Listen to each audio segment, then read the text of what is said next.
citizen, welcome back to Advokat Konstitusi Channel. Tahu nggak sih, ternyata masyarakat Indonesia masih banyak yang belum bisa membedakan antara fakta dan mitos seputar hukum di Indonesia loh.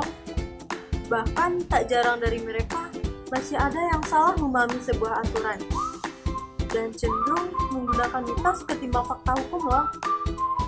Nah, kalau kesalahpahaman tersebut berujung kepada penipuan atau konsekuensi pidana lainnya, waduh, jangan sampai ya.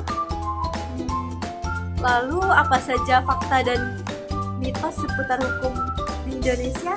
Yuk simak penjelasannya. Nomor 1, ada kendaraan hilang di parkiran. Katanya kalau kendaraan hilang di parkiran, maka pengelola parkir tidak ikut campur atas kehilangan tersebut.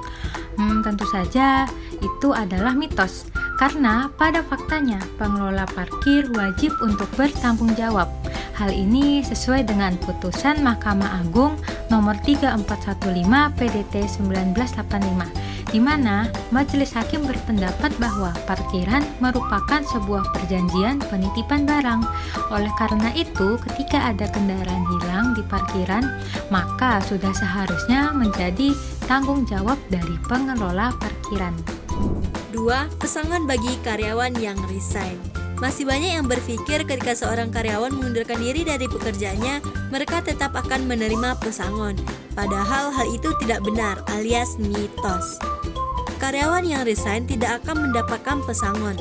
Berdasarkan pasal 156 ayat 4 junto pasal 162 ayat 1 dan 2 Undang-Undang Ketenagakerjaan, karyawan yang resign hanya mendapatkan hak atas uang penggantian hak, yaitu hak cuti tahunan yang belum diambil, bea pulang ke tempat asal, bea penggantian, dan segala hal dalam perjanjian kerjasama atau peraturan perusahaan.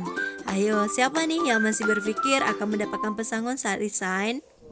Perjanjian dan mau merupakan dua hal yang sama.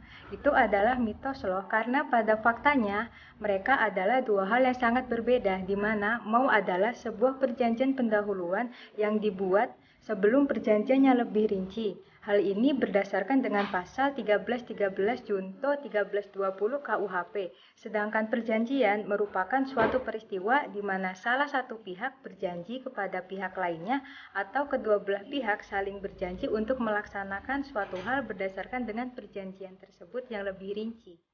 Yang keempat, materai. Katanya perjanjian tidak dibubuhkan materai maka perjanjiannya tidak sah.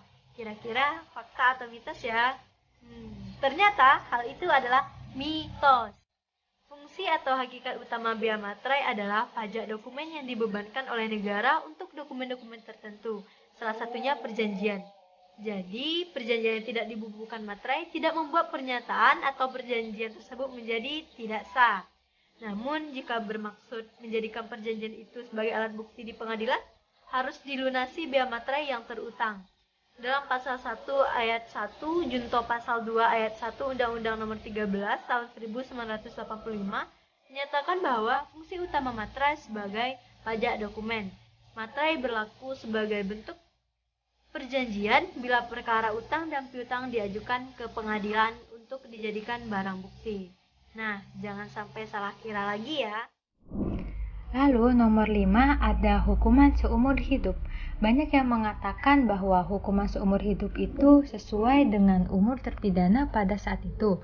Seperti jika terpidana berusia 20 tahun, maka ia akan dihukum sebanyak itu juga. Namun senyatanya tidak loh, itu merupakan mitos. Karena hukuman seumur hidup artinya terpidana tetap berada di penjara hingga ia meninggal dunia. Peraturan tersebut sesuai dengan pasal 12 KUHP. Jadi itu dia beberapa fakta dan mitos seputar dunia hukum yang sering diputarbalikkan. So, bagaimana pendapat konstitusen? Tulis di kolom komentar ya. Jangan lupa like video ini jika kamu suka. Subscribe dan nyalakan lonceng notifikasinya agar kamu tidak ketinggalan info-info terbaru dan hal menarik lainnya yang apabila info ini bermanfaat, share juga video ini ke teman-temanmu agar video ini bisa memberi lebih banyak manfaat. Sampai jumpa di video selanjutnya.